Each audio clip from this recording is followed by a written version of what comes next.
Oke, bismillahirrahmanirrahim. Assalamualaikum warahmatullahi wabarakatuh. Kami dari kelompok 6 ingin mempresentasikan hasil kelompok dari kami, yaitu pengujian fungsional platform e-learning Nusa Mandiri. Bersama saya dengan sendiri, Syamsia Dromediani dengan NIM 112203110, dan partner-partner saya ada Fikri Khairul Ardiansyah dengan NIM 112203811, Abizar Al-Ghifari 112200657, lalu ada Septia Wangsa Putri dengan NIM 1122037, dan ada Tiara Rodatul Jannah dengan NIM 112200658. Next. Baik.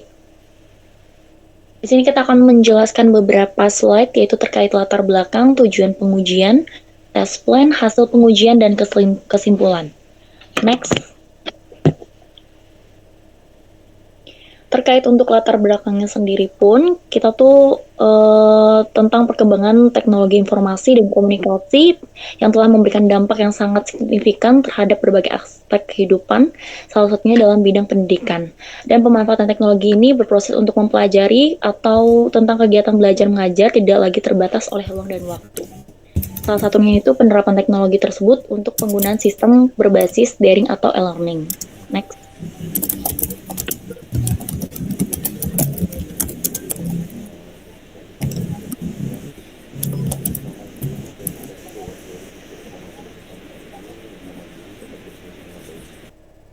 Sesuai dengan kebutuhan mahasiswa sebagai pengguna akhir. Yang teori kedua, menguji kesesuaian hasil keluaran sistem dengan hasil yang diharapkan berdasarkan skenario pengujian yang telah disusun.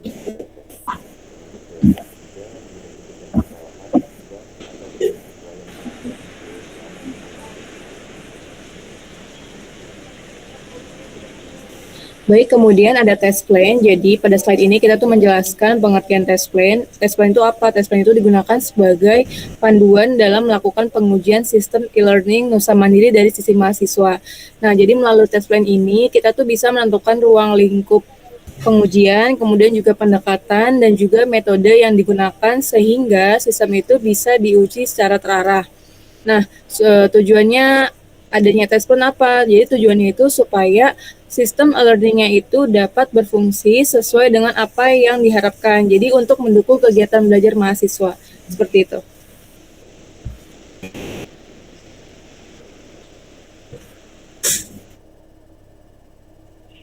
Selanjutnya ada test case. Test case merupakan serangkaian langkah pengujian yang disusun untuk memverifikasi satu fungsi atau fitur tertentu dalam sistem. Secara umum, sebuah test case terdiri dari beberapa komponen, yaitu pertama ada test case ID, nama atau deskripsi pengujian, angka uji, data uji, expected result, actual result, dan yang terakhir status pengujian pass or fail.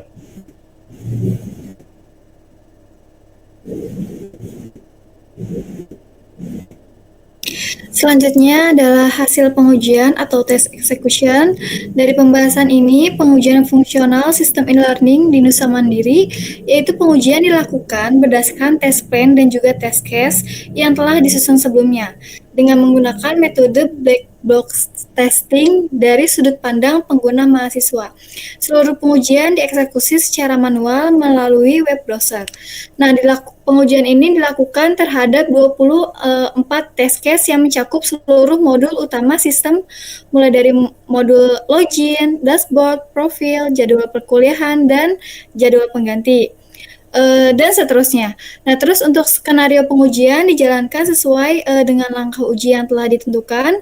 Kemudian hasil yang telah diuji itu dibandingkan dengan hasil yang diharapkan pada catatan di tes case.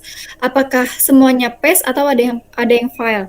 Nah, berdasarkan hasil pengujian, seluruh data itu ada 24 test case yang berhasil dieksekusi, dengan 23 test case yang berstatus pass dan 1 test case berstatus fail. Nah, dengan demikian diperoleh tingkat keberhasilan pengujian sebesar 95,8%. Nah, dari hasil ini menunjukkan bahwa sebagian besar fungsi utama pada sistem e-learning Nusa Mandiri telah berjalan sesuai dengan kebutuhan dan harapan pengguna mahasiswa. Oke, yang terakhir itu ada kesimpulan dari semua yang udah kita tes di learning Nusa Mandiri. Ada beberapa poin dari kesimpulannya. Yang pertama yaitu pengujian perangkat lunak dilakukan menggunakan metode fungsional testing dengan pendekatan black box testing terhadap sistem e-learning Nusa Mandiri dari sudut pandang pengguna mahasiswa.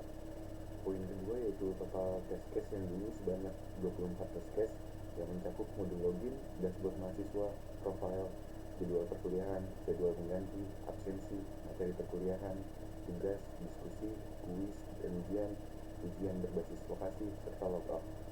Poin yang terakhir, yang ketiga, yaitu hasil pengujian yang menunjukkan bahwa 23 test case berstatus pass dan 1 test case berstatus fail dengan tingkat keberhasilan pengujian sebesar 95,8%. Mungkin sekian presentasi dari kelompok kami. Kurang lebihnya mohon maaf. Wassalamualaikum warahmatullahi wabarakatuh.